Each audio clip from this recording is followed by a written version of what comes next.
Hey everyone, welcome to this week's Tech Corner. I've got an awesome episode coming up talking about security culture with Kai Roer. He's the managing director of KnowBe4 Research.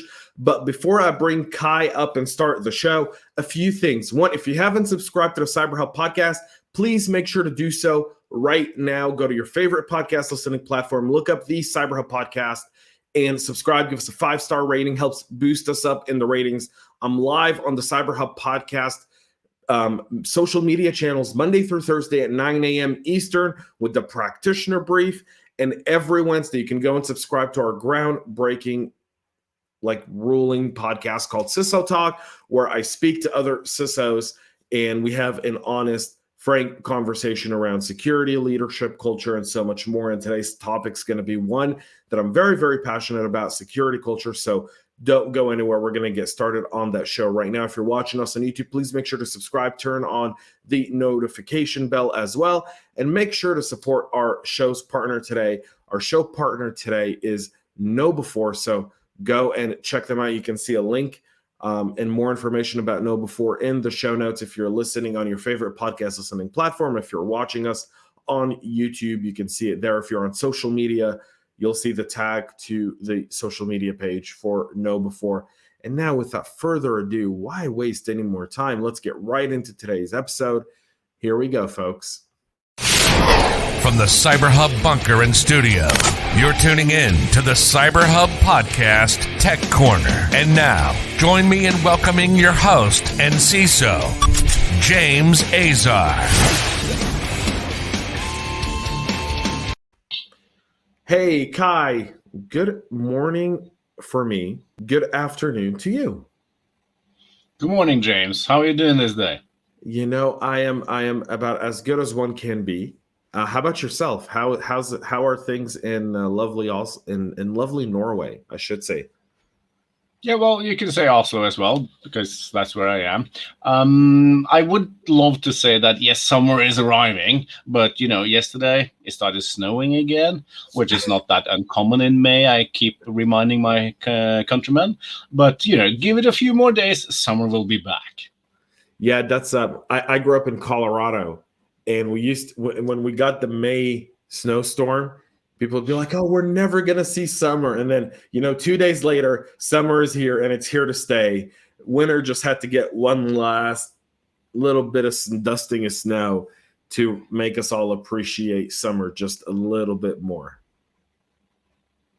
So Kai is the managing director of KnowBe4 Research. Kai, just before we get started on our discussion today, would you mind sharing a little bit with our audience about your background and how you ended up in the managing director role for KnowBe4 Research? Sure. I'll try to keep it short. Basically, I've been in this industry since the early 90s, after I spent a decent amount in the 80s playing with the computers in the basement of my parents' house. And then I've been building a few companies over here in Europe, having some fun with that. Very quickly, I realized that what I deal with is communication, leadership, and technology. So those three things has always been part of my career. In 2003, I think it was, I decided that I will start focusing solely on security and not so much on IT in general, but security. And very soon thereafter, we're talking a few years, I realized that the biggest challenge this industry has is on figuring out how to deal with the human factors, the people, if you like. Long story short, that led me to create something called the Security Culture Framework back in 2011 and 12, which quickly became the de facto standard for how to set up a security culture program. And then in 2015, I established a company here in Norway called Culture. Our focus was to develop and commercialize a scientific tool to measure security culture and then help drive this industry and our customers to where I believe they needed to be, focusing on security culture and not so much on awareness, technology, and those things. Although they do belong together, but they're different. We need a broader scope. Then in 2019, actually 2 years ago this week. KnowBe4 decided to acquire my company and use that as a basis both to offer the measurement tool of security culture to the customers. But more importantly for me personally and my team here, we got the opportunity to set up a research wing within KnowBe4, where our focus is solely to figure out how can we make security culture work? How can we help organizations around the world reduce risk and improve security by understanding how people and technology and policies work together? So you bring up security culture, and I want to talk around what's the difference for our audience members who don't know between security culture and awareness? Because some may confuse the two as being the same thing, just a different word. And you and I both know that not to be the case. I think this is a very important question, right? And it has been a topic for quite some time now. And it's more and more important to realize that they are not the same. There are similarities and they belong together in the sense that awareness can be considered a subset of culture, or otherwisely put, awareness is one small piece of the puzzle where security culture is the whole, what do you call it, the puzzle itself, not just one piece, but the whole puzzle. And I think that is really important for most people to understand. And then from there, it only gets more complex. But another way to demonstrate this is to take a look at why security awareness is challenging for organizations to make work in a nice way. So as you may see, my beard is changing color slightly, and basically I'm reaching a time period in my life, or age as some people would refer to it as, where my wife, my family, my kid, my colleagues, and my doctors are like, Kai, you should maybe eat a little bit less and work out a little bit more. And I'm like, I see, I hear you. You've been saying that for some time now. So that is awareness, right? That's all the training efforts that every employee gets. People telling you need to change your behavior. But then comes the question, or the crux, if you like. Do Kai change his behavior? Do I stop eat as much? And do I, go out there, run around the block a few times a week? Well, take a look at this belly, and you answer that question. That's the problem with awareness, right? Yeah, to me, security culture is critical. Just I think about 4 episodes ago, James McQuiggan, our colleague at KnowBe4, and I had an entire show around security versus culture versus awareness. And people can go back and listen to it, because I think you bring up some great points that I wish I would have known then. I may have even won more decisively in my debate with James then, although he would argue that he won our debate. And we said that there were no winners and losers, but the competitive part of me always wants to say I won. So I'm happy to help you win that fight every single time. Yeah, to me, security culture is critical. So let's talk a little bit about security culture around awareness, right? Because you can't have an awareness program that's effective and measurable without some really basis of security culture. How do you see the integration of awareness into culture, and what baseline of culture needs to be there that you've seen in the last 6 years that you've been doing this around a successful awareness program? So I think that successful awareness programs are, very simple to set up. You just roll out some training sometimes, and then you can say, well, I did that. It's successful. It's an awareness program. So from my perspective, the real question is, how do you create the change in behaviors and culture that you need in order to reduce the risk and improve the security of your organization. And to do that, I believe you need more. You did mention, how do you measure this? And you probably wouldn't believe that, but when I started this fight for security culture more than a decade ago, people did not even understand that we need to measure this. So I was talking about, okay, imagine you are out in I don't know, in the sea or in the forest or somewhere, and you need to navigate from point A to point B. You don't know where you are until you do a baseline. So you need to figure out, where am I on the map, with a compass heading, using GPS, whatever tool you need, because that doesn't actually matter. What matters is that you figure out where you are. And this is true with your cultural programmers as well. You need to figure out, where are you? Do you have a culture? Which you do. The question is actually not if you have it or not. The question is, what is the quality of your culture? Is it good or is it bad? And then when you know where you are, you also need to do the same exercise of where do I want to be? What kind of culture do I actually want? And how do we see that? How can we observe this culture manifested in the culture or in the organization as we move forward? Because when you know how you can observe it, you also automatically know how you can know that you have achieved this cultural goal of yours.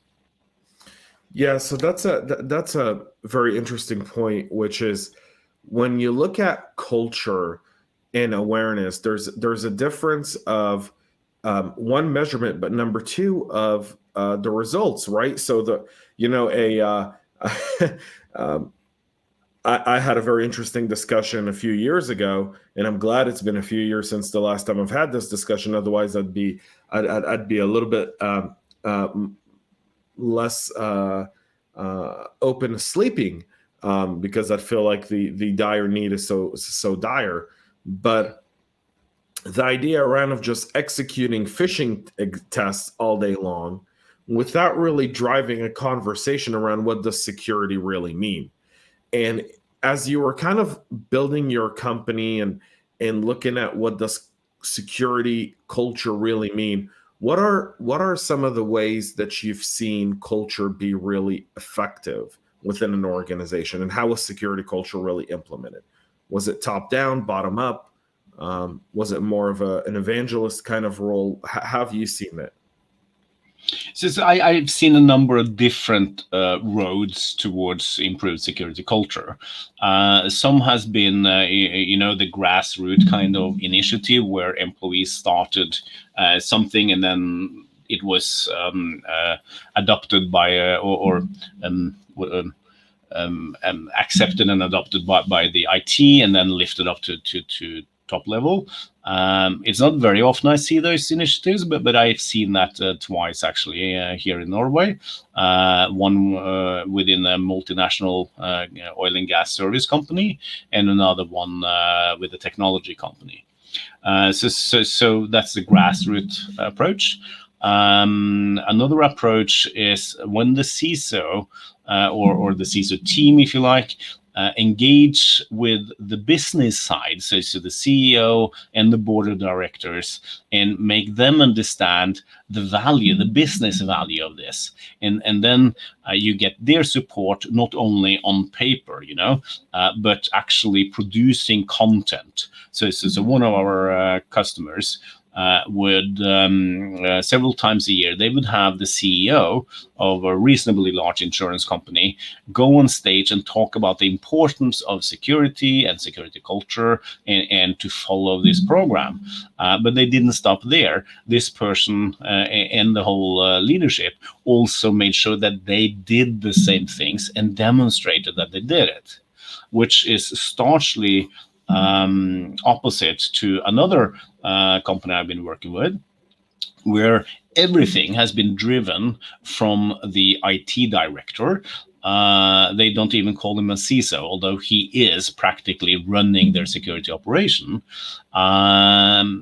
his challenge is that their leadership is, a little bit doing this on the left-hand side when he push it enough, but they just do it in a name. They don't actually follow up. One example, for example, is we've been running measuring security culture with them for quite some time, and the one group we see never actually doing the measurement is the management.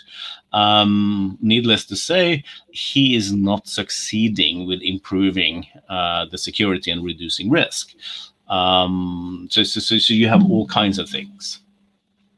So that brings up a really good point, which is the idea of security culture around technology, right? The last 6 months or so have been the cybersecurity incidents that we've seen and the sophistication of our adversaries have showed us that this is no longer about the personal assistant to the CFO or the CEO that has keys to the kingdom. Although those people are still being targeted, we've witnessed, I think, 3 or 4 of the most sophisticated cyber incidents in modern history, from SolarWinds to Microsoft Exchange to CodeCov and several others over this time period, where software has become the way of our adversaries to gain persistent access to data and move not only laterally down the network, upstream and downstream within our supply chain. SolarWinds was a small company considerably, but it had 18,000 customers that were very valuable for the adversary. And that's why they were targeted. And Microsoft Exchange, used by 70% of the Fortune 500s and the Fortune 1000 in the world, was very interesting for adversaries because it gave them insight into, if we round a number, 700 companies that are publicly traded. And we know from the information Microsoft shared that they didn't exactly download everyone's email because they understood the data mining challenges of that, but they identified key roles of individuals and made those access points. So now we look at security culture from a technology perspective around engineers and architects and DevOps, and to me that's the battle of this decade. I think that's going to be the battle of 2020 and beyond, is how to create an effective security culture beyond the organization, but really within the technology teams. What are your thoughts on that, Kai?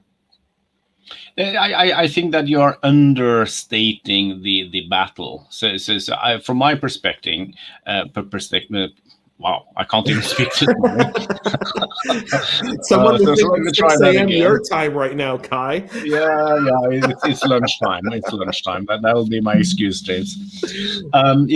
So from my perspective, this is human bias from everyone, not only those using the technology, but also those designing and building upon the technology that was designed and built centuries ago, or maybe not centuries, we are talking decades when we're talking computers.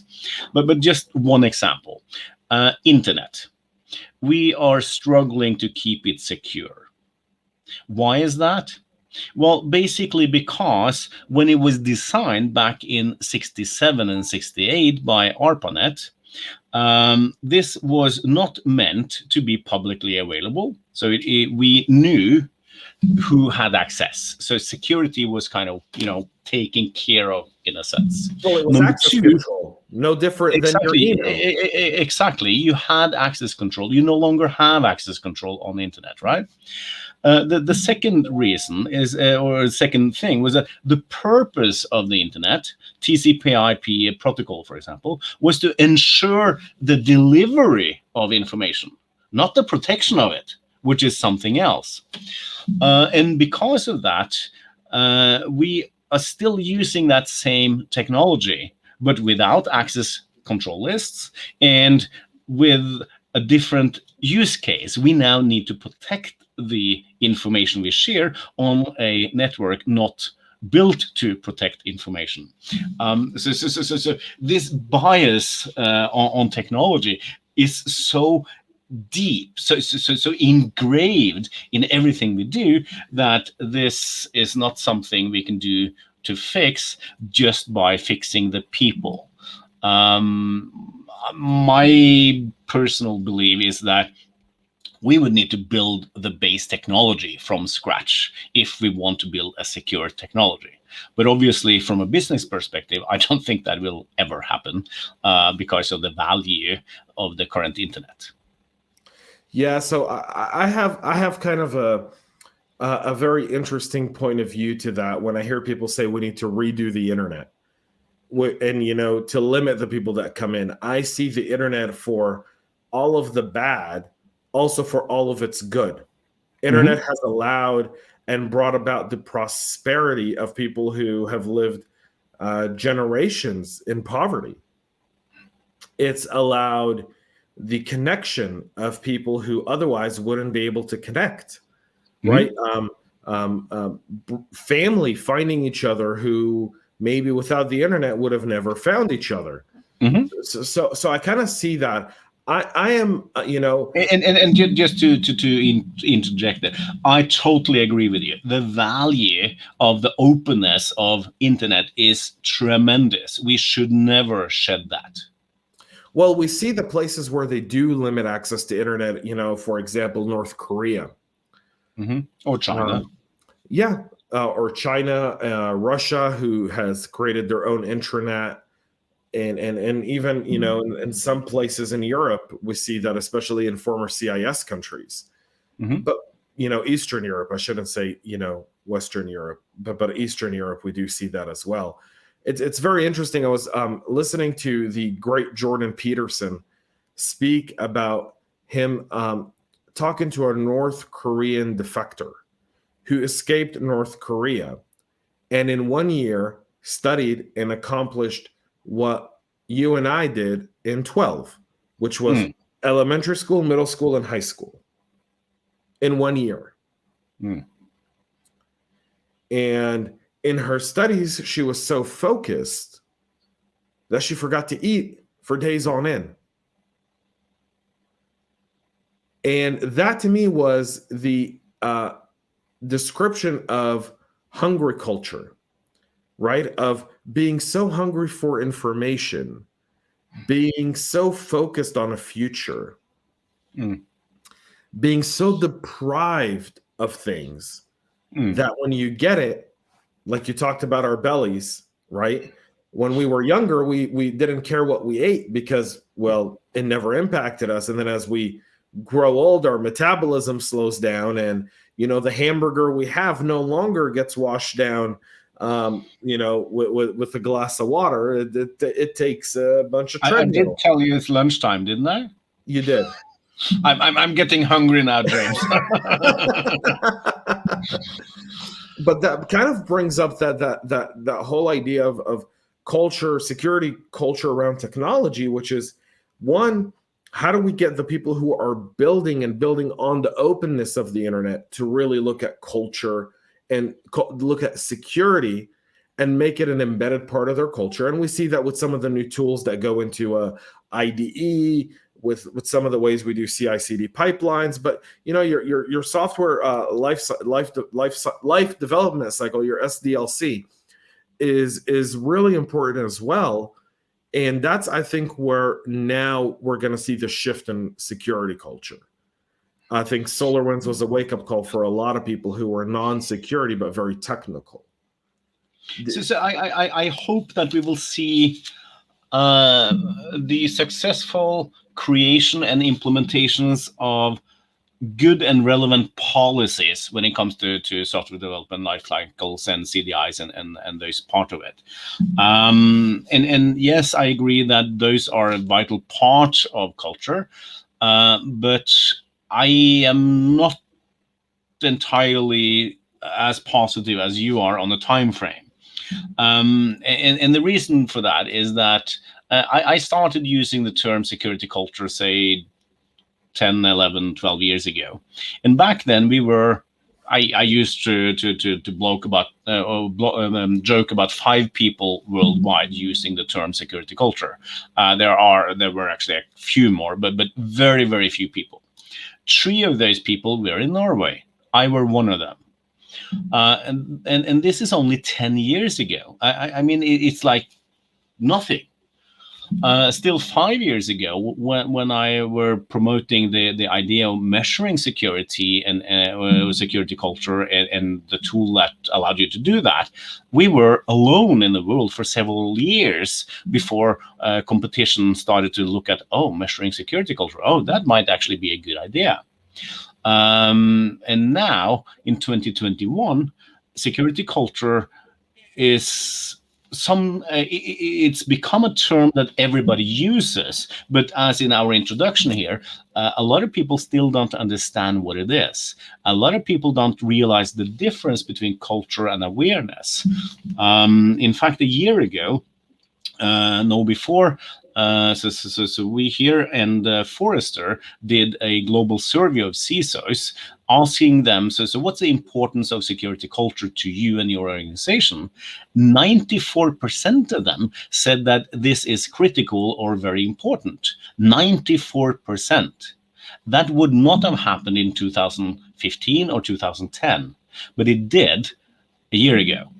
Now, then, of course, we had a follow-up question. So how do you define security culture?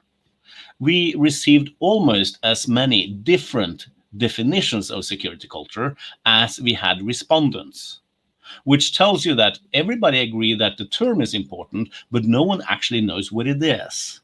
And that, the reason I say this is that I agree with you that the technologists need to change their security culture, but I'm not entirely sure it will happen as quickly as we want or believe we will need it. And the reason for that is basically because how we people function.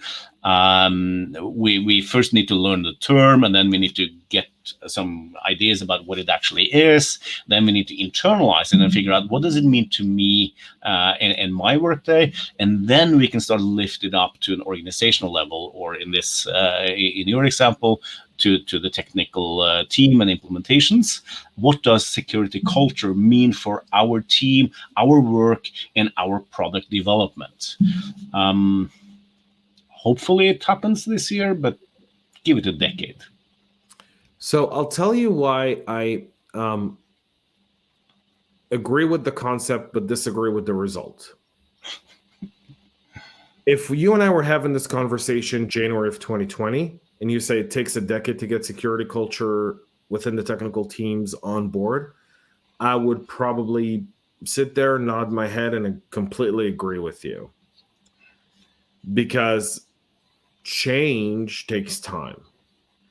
But then come March of last year, we had something of a global pandemic that's kind of still going on in some places of the world. My hearts go out to the people over in India and who are now really getting just suffering because of the COVID pandemic. And the one thing we learned from COVID is that change, when desired, can be accomplished much quicker than one could have ever imagined before. Mm-hmm. And I think, and I don't have any facts to prove this, so I'm coming from a kind of a little bit more of a gut feeling and my conversations on Slack and Discord within the community, that the change around security culture within the technology teams on the early onset of COVID was so poor.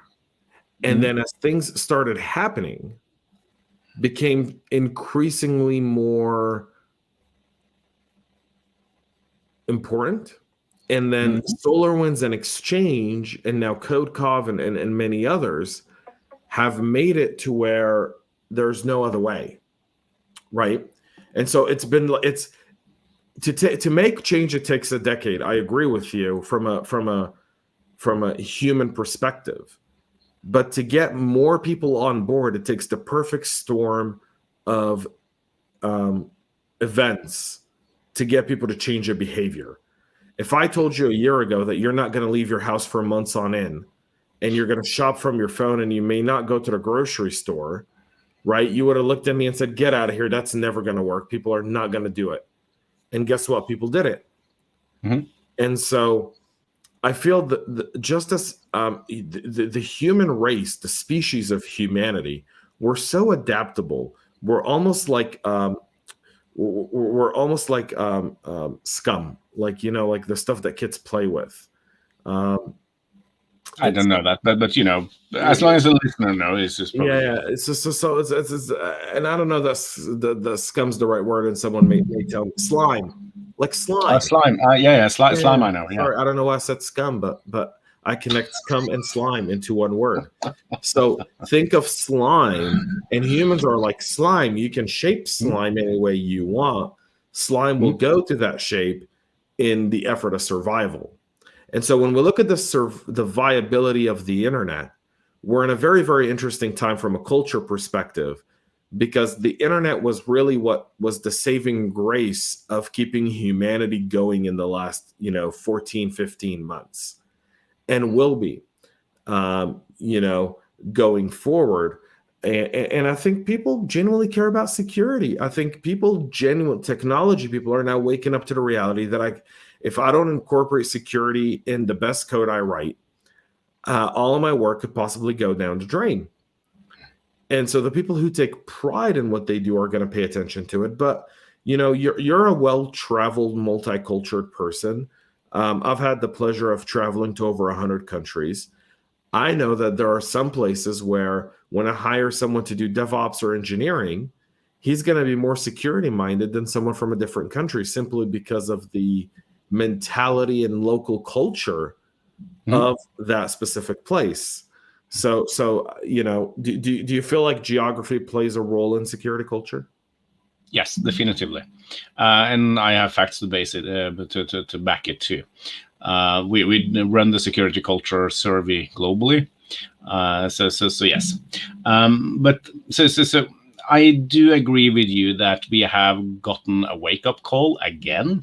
We have received a number of them over the past, 40 years. But my challenge with changing the security culture of technologists is that it doesn't take one team or one person. It takes all the teams and all the people.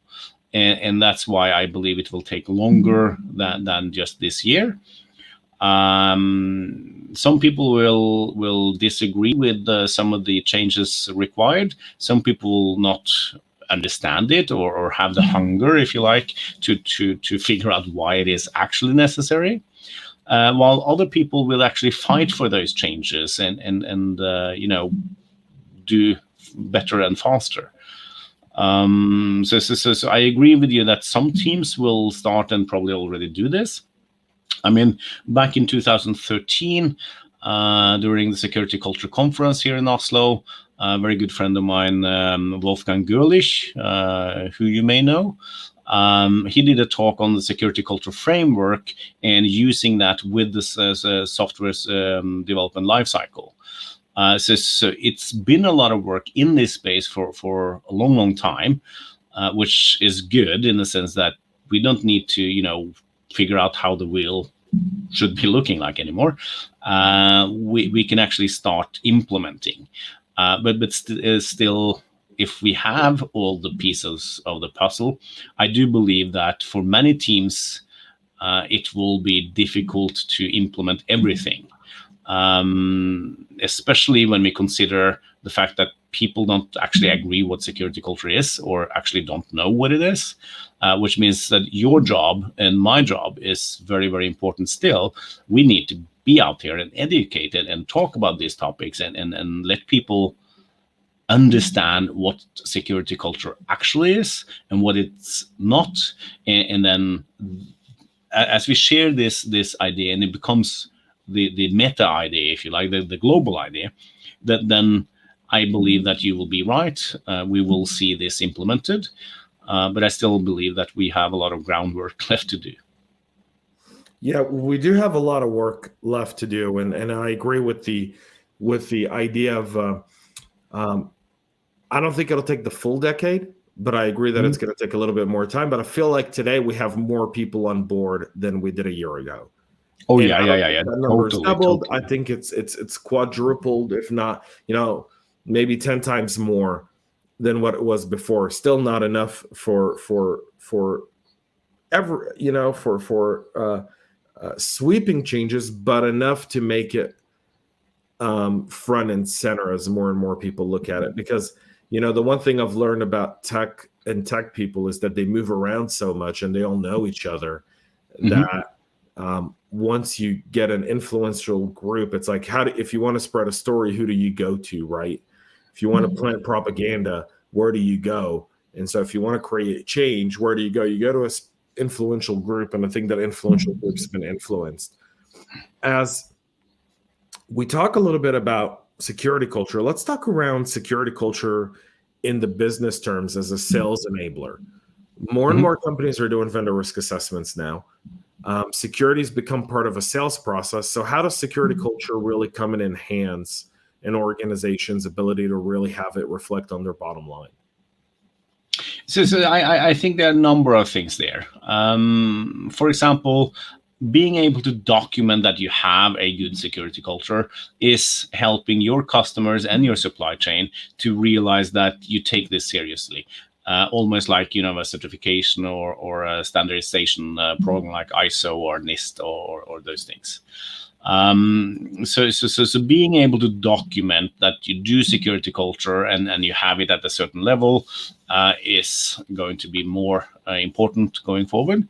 One way to do that, and this is a sales pitch, of course, is to use a security culture survey, which is scientifically developed and tested, and then compare your results with the public benchmark, which we publish annually in the security culture report.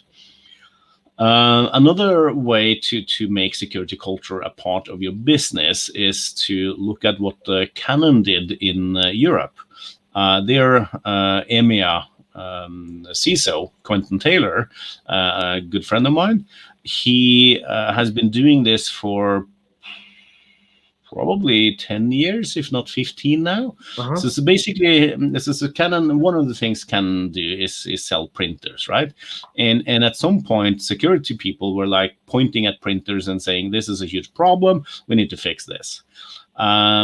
Which, of course, makes sense.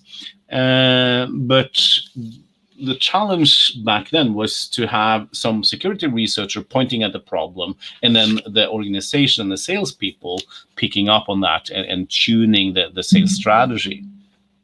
What Canon did, and Quentin was the architect of this, was to work with the sales teams in EMEA to make them implement security as their sales pitch. So developed a whole new strategy for how to communicate with the customers and focus on security benefits and features. And what came out of this program was not only that they kept selling, very well, but also that their sales teams, which tend to sometimes be, laggers when it comes to security, change their mind and behaviors on security. They suddenly realize that security is not just something the CISO is pestering me about, or another password stuff, or all those annoyances that you may see with security. But instead, it was a business enabler. It helped them close more deals. It helped them change their perspectives of the world, and then using that new norm, if you like, they also change their behaviors. So that's one example. So you brought up something very interesting early on, which is kind of like security culture should be ran, kind of in a scientific model, very similar to like an ISO or a NIST within a framework. Do you feel frameworks are missing the idea of measuring security culture even within the security teams? Not if you use a right framework. If you use the security culture framework, the first step there is measure. But that being said, I would like to see more standardizations programs like the ISO 27 family, for example, and the NIST, focus more on measuring and documenting the actual behaviors and not just the actions taken. So instead of checkbox compliance that, yes, we have an awareness program, which most of them actually require you to have, I would like to see you should strive to have this kind of quality or follow this kind of measurement technology or techniques or methodologies. Brilliant. The story of Canon's very interesting, because I think that's a very good place. Doing it for over a decade is very, very good. Enabling sales, which is, I think, something that a lot of security professionals seem to almost forget is part of the role. It's how you win perks and how you get more money, is when sales comes and says, we landed these 4 deals because we were able to get our security people on the phone with that customer's security people. And guess what? We won just on that.